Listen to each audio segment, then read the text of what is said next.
Boa noite, meu nome é professor Hugo Miranda Mendes da Silva e estamos ao vivo da Unipar, Unidade Guaíra. Hoje é dia 8 de julho de 2020, são exatamente 19 horas e 36 minutos e está fazendo agradabilíssimos 15 graus. Novamente uma noite fria e estaremos aqui com o professor Tiago, com a professora Claudineia, para esse último e sexto encontro do curso de Juizados Especiais Cíveis, Lei 9.099 de 95.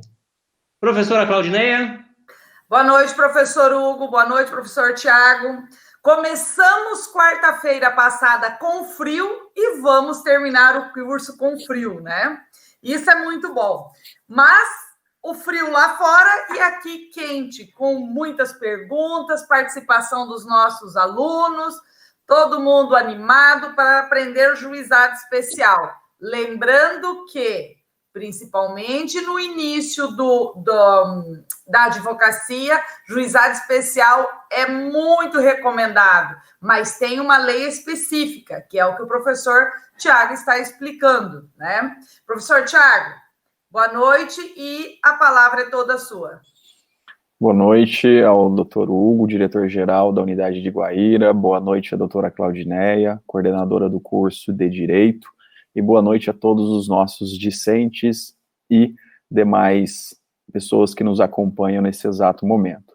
Hoje, como último tópico do nosso curso extracurricular dos Juizados Especiais Cíveis, Lei 9.099 de 95, a gente vai abordar especificamente a execução dos títulos judiciais e extrajudiciais, a possibilidade da apresentação de embargos e, por fim, como funcionam as despesas no âmbito do processo instituído pela Lei 9.099.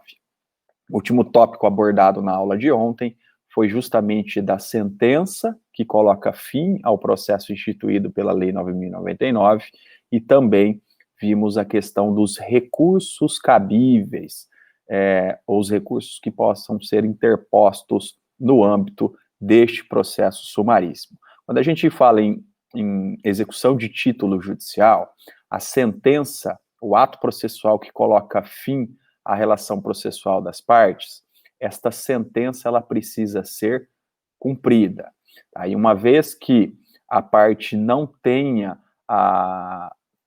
a intenção ou até mesmo a possibilidade de recorrer dessa decisão, ocorrendo trânsito em julgado, que nada mais é do que a impossibilidade da sentença ser combatida por qualquer recurso, ela se torna, então, um título executivo judicial. E a regra dentro do processo, seja ele instituído pela Lei 9.099 ou pelo próprio procedimento comum, é que as decisões, principalmente as decisões proferidas em sentença, sejam cumpridas, elas sejam cumpridas voluntariamente pelas partes. Agora, quando isso não acontecer, a Lei 9.099, ela institui um procedimento que deve ser seguido para que se obtenha o cumprimento obrigatório desta decisão, caso o condenado, a pessoa que foi condenada na sentença, não cumpra a obrigação estipulada pelo juiz de forma voluntária. A lei, ela estabelece que todo cumprimento de sentença é feito diretamente no próprio juizado.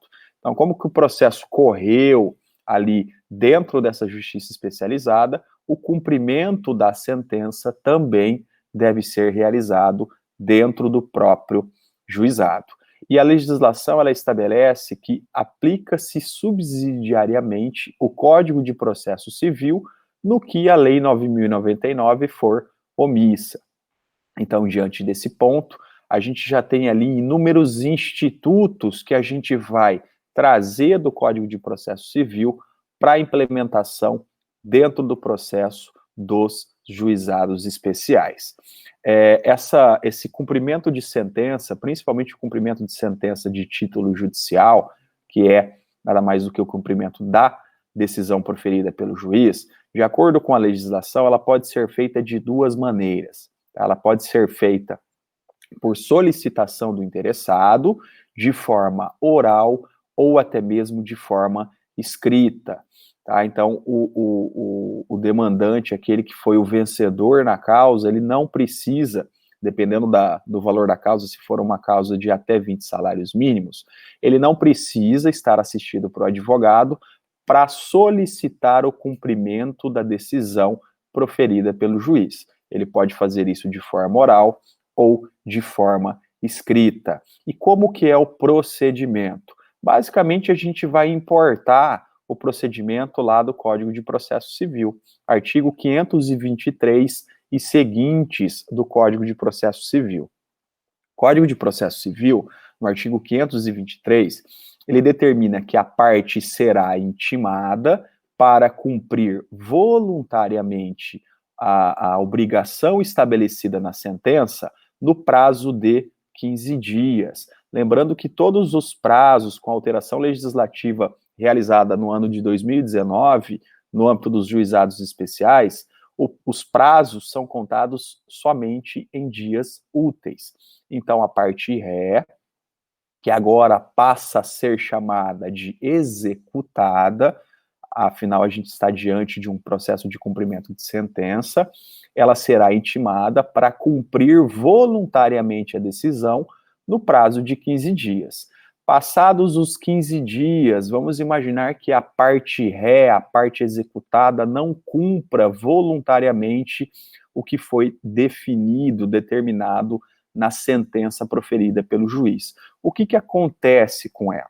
O artigo 523, parágrafo único, ele estabelece que caso não seja cumprida a obrigação no prazo legal, no prazo de 15 dias, será aplicado multa no valor de 10% sobre o valor da condenação e mais 10% de honorários de advogado. Tá? Essa última parte não se aplica aos juizados especiais, porque inexiste a possibilidade de fixação de honorários advocatícios em primeiro grau de jurisdição. Então, a gente segue o 523 com a eliminação da aplicação de 10% a título de honorários advocatícios. E caso não ocorra esse pagamento voluntário após os 15 dias, instaura-se, nesse exato momento, a possibilidade do credor solicitar a penhora de bens para garantir o cumprimento da obrigação. Então, ele espera 15 dias para ver se irá ocorrer o pagamento voluntário. Caso isso não ocorra, caso transcorra lá o prazo de 15 dias sem o pagamento espontâneo, ele já começa, então, a solicitar ao juiz atos de execução. Ele vai solicitar que seja feito, então, uma penhora de bens em nome do devedor, para que possa, então, garantir o recebimento do que foi definido em sentença.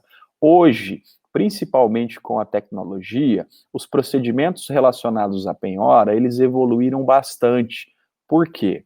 Porque é comum, é tradicional, seja no processo do juizado, seja no próprio procedimento comum, que a penhora seja feita de forma online. Ou seja, hoje a gente tem um sistema do Bacenjude, que é um sistema ligado no Banco Central com o Poder Judiciário, em que o juiz, através de um sistema, ele consegue realizar constrições em contas ou aplicações financeiras da parte ré. Então, ele entra lá com uma senha fornecida pelo Bacen e ele consegue verificar se o devedor possui saldo em aplicações financeiras ou até mesmo saldo em conta corrente. Então, se ele localiza qualquer valor nesse sentido, ele vai lá e vai realizar o bloqueio judicial dessa quantia para que possa ser utilizado, então, para o pagamento do credor, para cumprir aquilo que foi determinado na sentença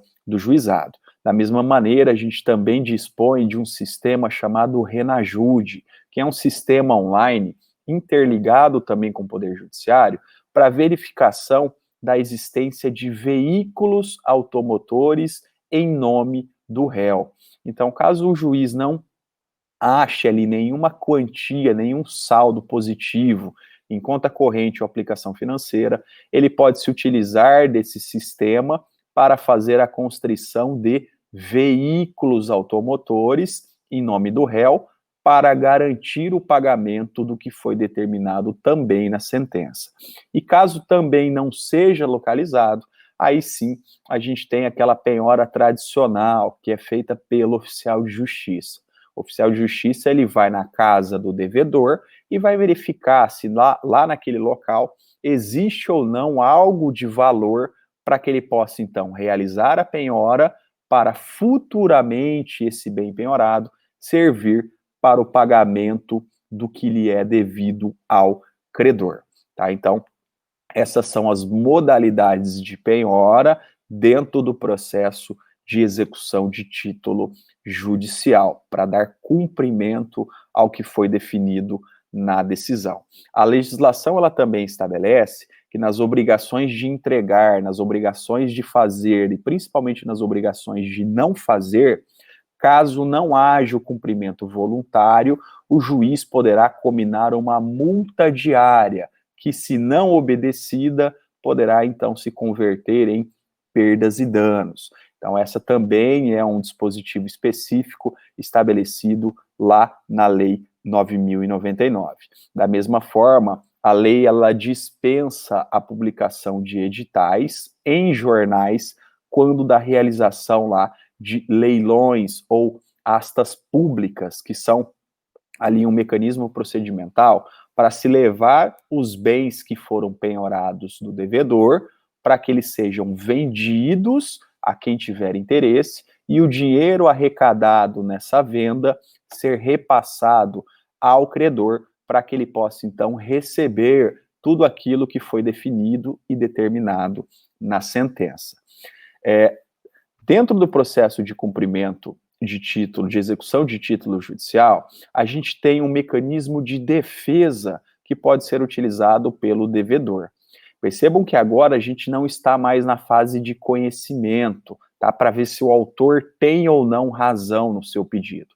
A sentença já foi proferida, a sentença já transitou em julgado, e ela, então, agora é um título executivo judicial. Basta apenas, para encerrar essa relação processual, que o credor receba o que foi determinado nesta decisão. Mas, mesmo no procedimento executório, o devedor, ele pode sim apresentar defesa. E a defesa no cumprimento de sentença, na execução dos títulos judiciais, ela é chamada de embargos. Tá? Então, diferentemente do que ocorre dos embargos ou da impugnação ao cumprimento de sentença lá no Código de Processo Civil, a Lei 9.099, ela estabelece também algumas regras para a apresentação desses embargos.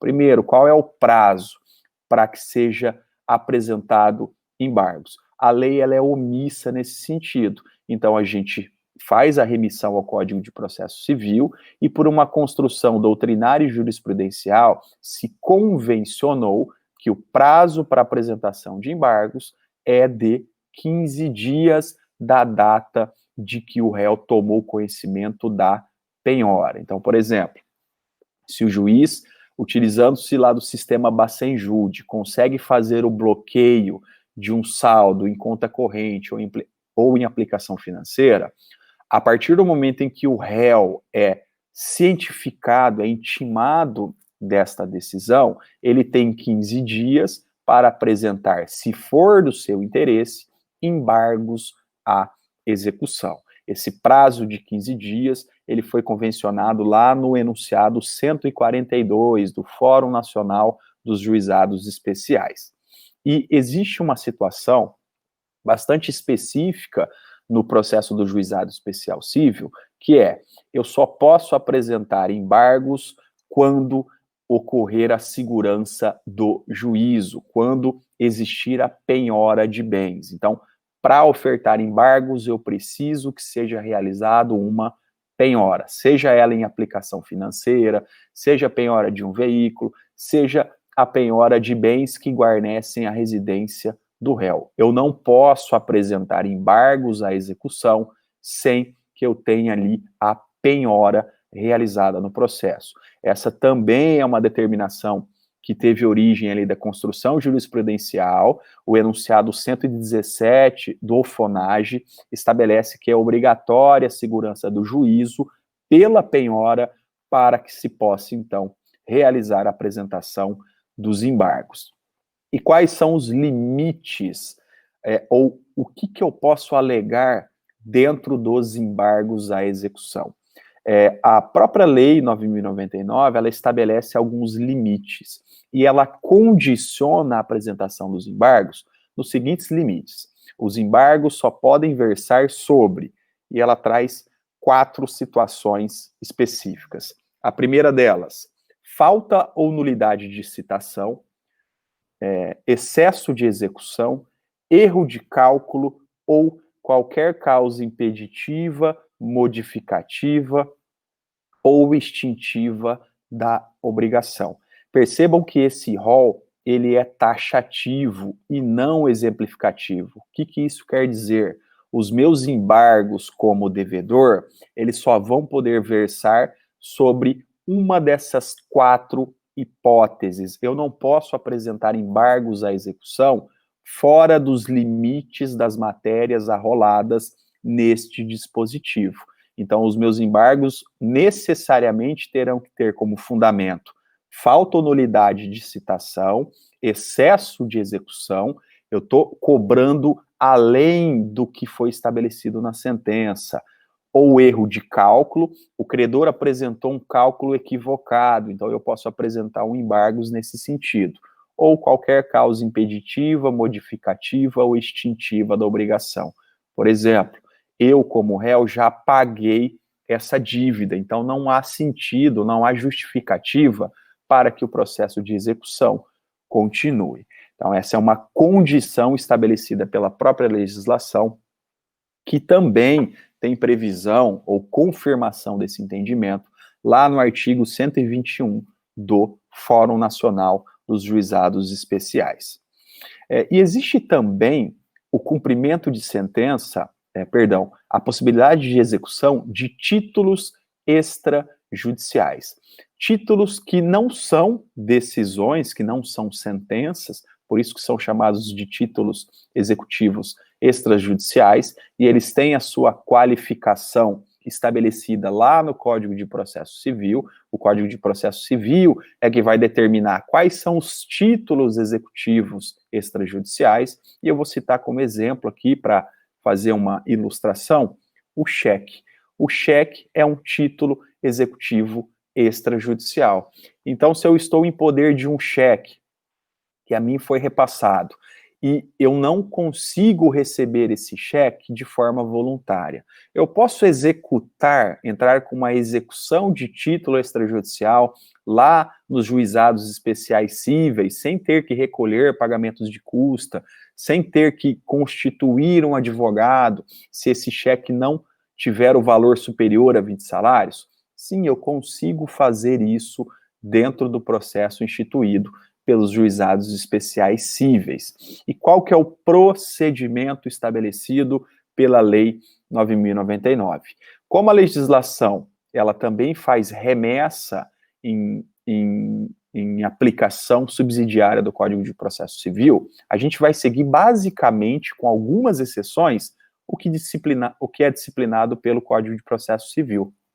E o Código de Processo Civil, ele determina lá que a apresentação da execução de título extrajudicial, ela seja acompanhada com o memorial de cálculo atualizado daquela dívida. Então, essa é a primeira condição para eu apresentar ou para eu executar, por exemplo, aquele cheque perante a Lei 9.099. E o procedimento a ser seguido é, uma vez apresentado a petição inicial de execução de título extrajudicial, o devedor, o executado, ele será citado para realizar o pagamento em até 3 dias, sob pena de penhora. Então, qual que é a diferença da execução do título judicial para a execução do título extrajudicial? Quando eu estou fazendo um cumprimento de sentença, percebam que o prazo para pagamento voluntário é de 15 dias. Na execução de título extrajudicial, o prazo para pagamento é de 3 dias. Caso não ocorra o pagamento em 3 dias, a gente tem ali todos os atos expropriatórios do processo de execução. Eu vou solicitar a penhora, seja pelo sistema online, Bacenjude, Renajude, ou até mesmo por oficial de justiça. E o que muda no processo de execução de título extrajudicial para o judicial?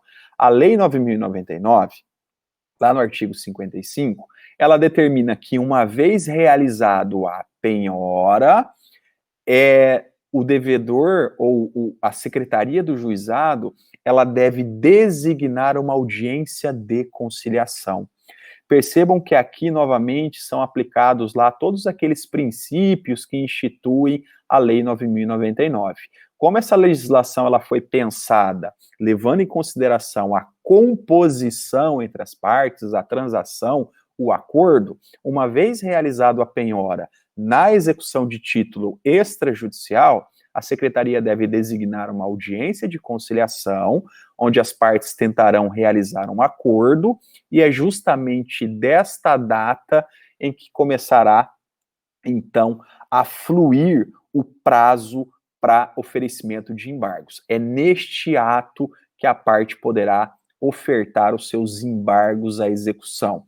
Diferentemente da execução de título judicial, onde, realizado a penhora, a parte tem 15 dias para embargar a execução, na execução de título extrajudicial, realizado a penhora, deve ser designada a audiência de conciliação, e é neste momento que a parte deverá apresentar embargos. Então, ela comparece à audiência ou disposta a realizar uma composição com a parte contrária, e caso isso não seja possível, ela obrigatoriamente precisa apresentar os embargos à sua defesa no processo executório. A gente tem um enunciado do Fórum Nacional dos Juizados Especiais, que é o enunciado de número 145, que ele determina que a penhora ele não é requisito para a designação de audiência de conciliação na execução fundada em título executivo extrajudicial. Então, não é condição. O juiz ele pode, inclusive, mesmo sem a penhora, designar uma audiência para que as partes possam tentar a composição amigável. Tá? Lembrando que a lei disciplina que, ocorrida a penhora, é necessário a designação de audiência de conciliação, momento em que o réu executado ele poderá ofertar a sua defesa, que é chamada de embargos à execução. E o parágrafo 4º lá do artigo 55, ele determina que, não encontrado devedor ou inexistindo bens penhoráveis, o processo deverá ser extinto e devolvendo-se, então, os documentos ao autor. Essa é a principal diferença do processo instituído pela Lei 9.099 do procedimento comum. Por quê? Lá no processo comum da vara civil, por exemplo, o que acontece? Caso eu não encontre o executado, ou caso não exista bens penhoráveis, eu posso pedir a suspensão do processo até que eu consiga localizar algum patrimônio em nome do executado. No juizado, essa situação não existe. Então, se eu não localizo, primeiro, o executado para responder a esse processo de execução, ou eu não localizo bens passíveis de penhora, a legislação determina que esse processo ele precisa ser extinto. Ele não pode permanecer arquivado lá na secretaria. Então, eu não posso solicitar outros atos processuais, senão a desistência da própria ação. Isso não inibe, por outro lado, que se amanhã ou depois eu tiver conhecimento de que o réu constituiu patrimônio, eu ingresse novamente com esse processo de execução. E o último tópico do nosso curso é relacionado às despesas. Como eu já antecipei lá nos primeiros módulos do nosso curso, o acesso ao processo instituído pela Lei 9.099, ele é isento do pagamento de custas, taxas ou qualquer despesa no primeiro grau de jurisdição. que isso quer dizer? Que eu não preciso recolher lá a taxa judiciária, recolher o pagamento das custas do cartório distribuidor, da secretaria do juizado, recolhimento das custas do oficial de justiça, até o primeiro grau de jurisdição, até a sentença proferida pelo juiz, as partes não precisam recolher custas. A única exceção feita pela lei é quando for determinado ou reconhecido na sentença que uma das partes litigou de má-fé. Essa é uma previsão inserida lá no artigo 54 da Lei 9.099.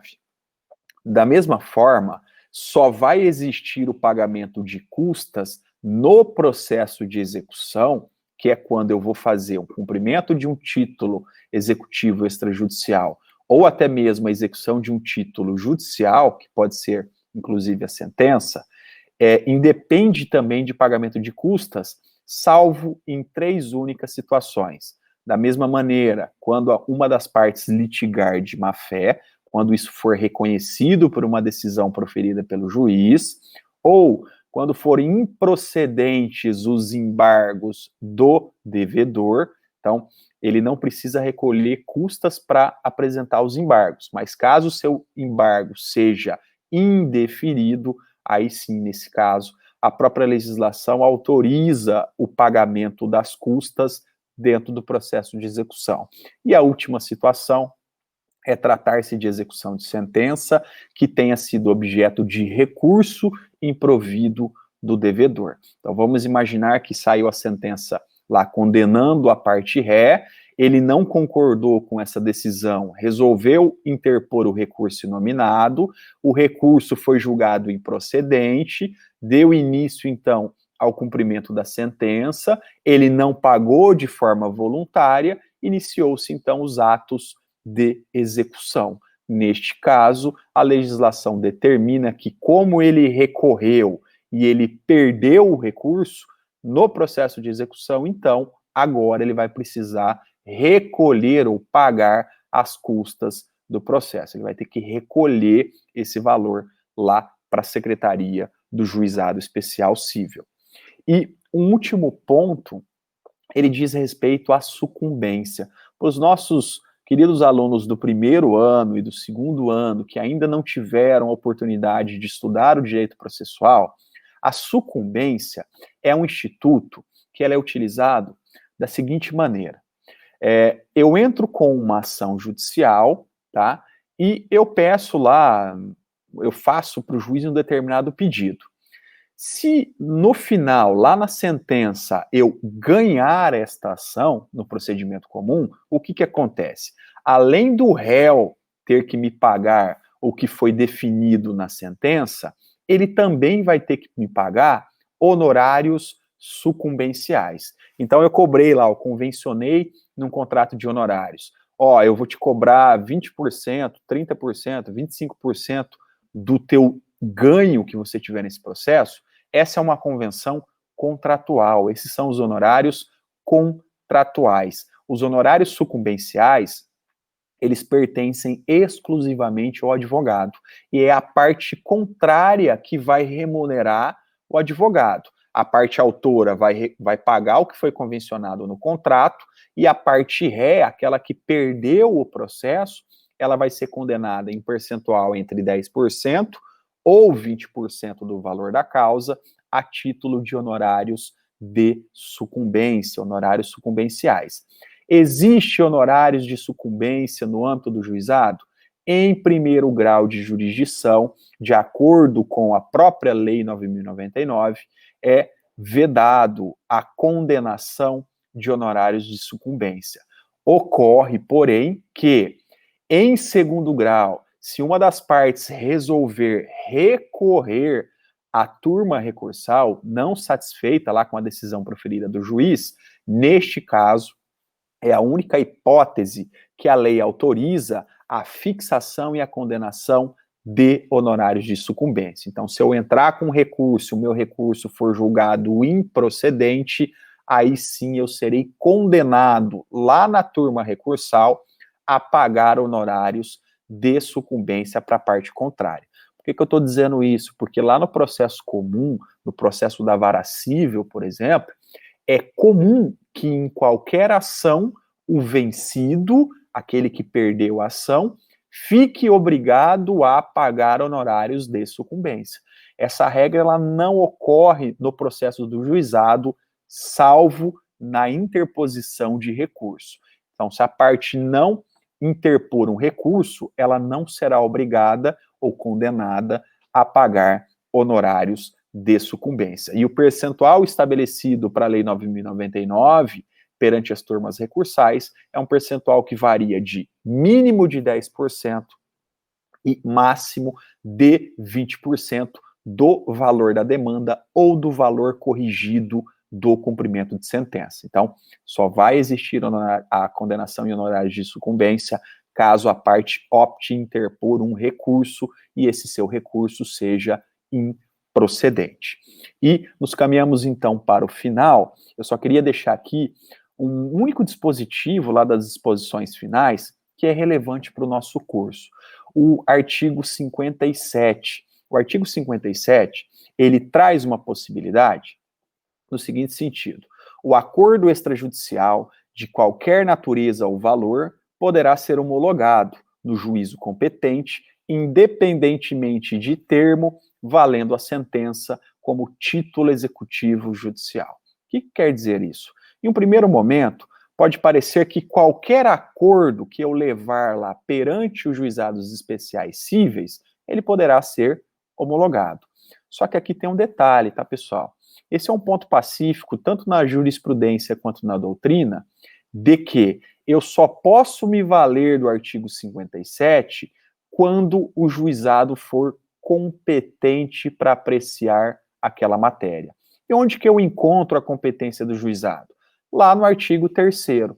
É o artigo 3º que vai definir quais são as causas que são de competência do juizado especial cível. E eu só posso requerer a homologação desses acordos extrajudiciais, que futuramente valerão como título executivo judicial, quando o valor daquele acordo ou que a natureza daquele acordo seja matéria de competência dos juizados. Exemplo, o artigo 3º, ele determina que não é da competência do juizado, por exemplo, causas relacionadas ao direito de família. Por exemplo, acordo de pensão alimentícia, regulamentação de visitas. Então, todos esses acordos, ainda que sejam feitos de forma extrajudiciais, eles não poderão ser homologados no juizado. Por quê? Pelo simples fato de não ser da competência do juizado esse tipo de matéria. Então, mesmo a lei estabelecendo acordos de qualquer natureza, é um ponto comum na jurisprudência e na doutrina que a matéria relacionada a esse acordo tem que ser da competência dos juizados. Bom, com isso, então, a gente encerra o nosso curso extracurricular e, como de praxe, eu vou abrir aqui, então, para os devidos questionamentos, para sanar eventuais dúvidas. Passo, então, a palavra à doutora Claudineia e ao doutor Hugo. Professor, hoje nós vamos sair um pouquinho da praxe. Apesar de vamos fazer as perguntas, mas eu gostaria, professor, de retomar as perguntas de ontem, porque ontem nós tivemos um probleminha técnico lá e parece que algumas das respostas ficaram um pouco cortadas. Então, vamos lá. E é um ponto muito importante da aula de ontem e muito interessante que nós temos que retomar para ficar bem claro. Okay. Primeiro ponto. Primeira pergunta. Desde o início, o professor estava comentando que o autor, o requerente, poderá propor ação independente de estar representado por um advogado até 20 salários mínimos, certo? Mas e se ele for recorrer? Saiu a sentença e ele quer recorrer, ele precisa de advogado ou ele consegue fazer também sem advogado? Bom, uma causa menos de 20 salários mínimos. Independentemente do valor da causa, sejam causas que ele pode acionar diretamente sem assistência de advogado, ou que ele precisa obrigatoriamente de advogado, a lei estabelece que para interposição de recurso é obrigatório a assistência de advogado, ou seja, somente a parte que constituir um advogado vai poder interpor recurso. E qual é o fundamento disso? Mesmo a lei autorizando a parte ingressar com uma ação sem necessidade de advogado, para ela questionar a decisão, que é considerado um ato técnico, isso não poderia ser feito por um leigo, por isso a necessidade do advogado. Então, o advogado ele é indispensável caso qualquer das partes queira interpor recurso nominado. Isso.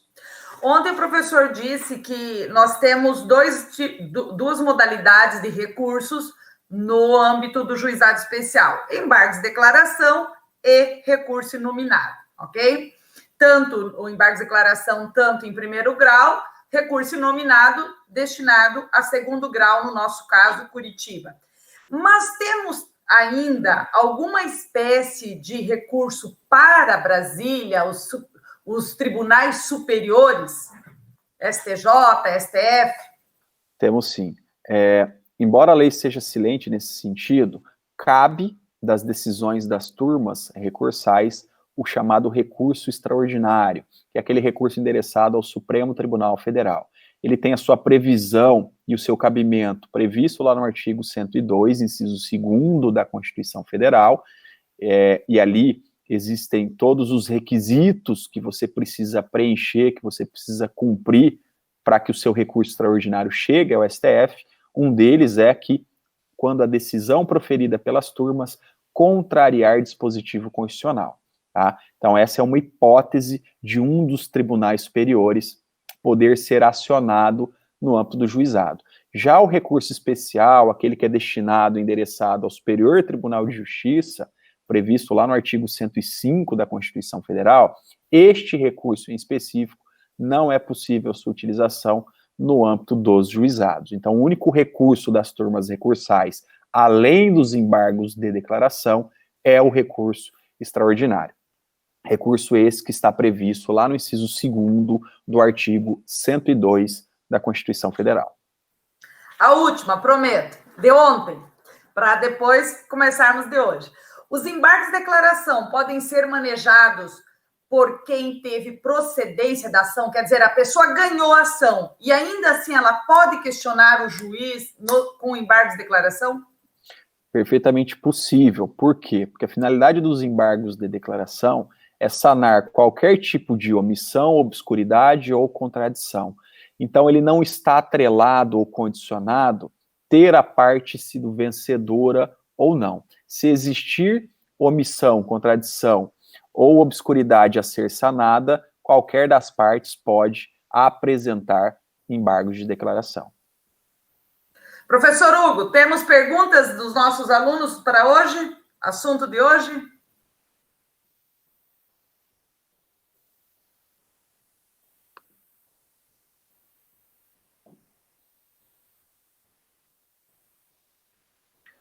Professor, acho que o seu microfone está desligado. Professor Hugo.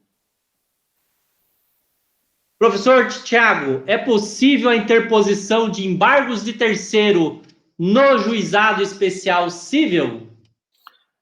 É perfeitamente possível, embora a Lei 9.099 não traga de forma expressa essa possibilidade.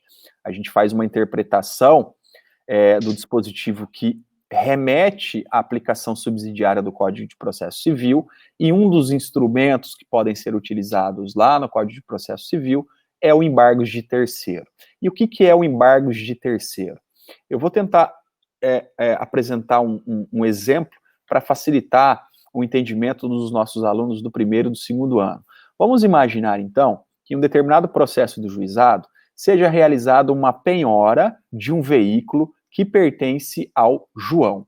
Só que quem está litigando nesse processo é a Maria e o Pedro. Ou seja, foi penhorado um bem que não pertence ao réu, que não pertence ao devedor.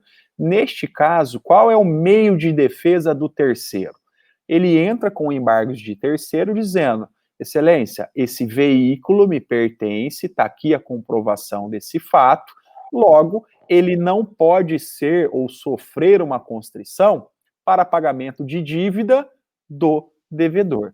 Então, esse mecanismo, mesmo não tendo ali a previsão específica na Lei 9.099, é possível sim a sua utilização no âmbito dos juizados especiais cíveis. Outra pergunta, professor. Para apresentar embargos à execução, é necessário o recolhimento de custas processuais? Para apresentação dos embargos, não. Você não precisa pagar custas, recolher custas. Ocorre que, de acordo com o mencionado anteriormente, no capítulo das execuções, a própria lei determina que, caso você apresente embargos à execução e esses embargos sejam julgados improcedentes, você será condenado ao pagamento das custas. Isso não quer dizer que, para a apresentação, eu precise, então, realizar o recolhimento de custas processuais. Mais uma pergunta, professor. Vamos lá. Ainda envolvendo a execução.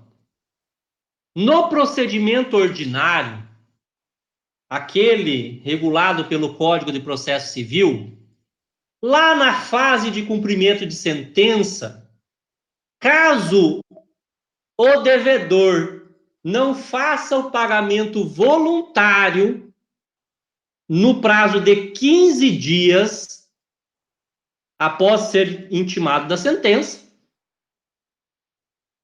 incide lá uma multa de 10% sobre o valor da causa.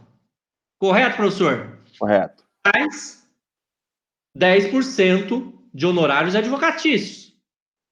Esta regra, que é do procedimento ordinário do Código de Processo Civil, se aplica também ao juizado especial na sua fase de execução? Vamos lá. Esse dispositivo mencionado pelo Dr. Hugo, ele está previsto lá no artigo 523 do Código de Processo Civil, a da obrigação de cumprimento de quantia certa. E esta regra, caso não ocorra o pagamento voluntário, incidirá a multa de 10% sobre o valor da causa e mais 10% de honorários de advogado, esta última parte não se aplica aos processos do juizado. Por quê? Porque inexiste o pagamento de sucumbência em primeiro grau de jurisdição no âmbito da Lei 9.099. Então, é uma adaptação desse dispositivo com a exclusão da possibilidade de pagamento de honorários. A única possibilidade de pagamento de honorários advocatícios no juizado é em decorrência da improcedência do recurso inominado, ou seja, em segundo grau de jurisdição. Logo, esses 10% de pagamento de honorário não podem ser cobrados, não podem existir no âmbito do processo da Lei 9.099. Ótimo, professor. Com essa resposta, o senhor, inclusive, me respondeu a próxima pergunta que eu iria lhe fazer, que é se existe a possibilidade de condenação em honorários sucumbenciais no processo do juizado.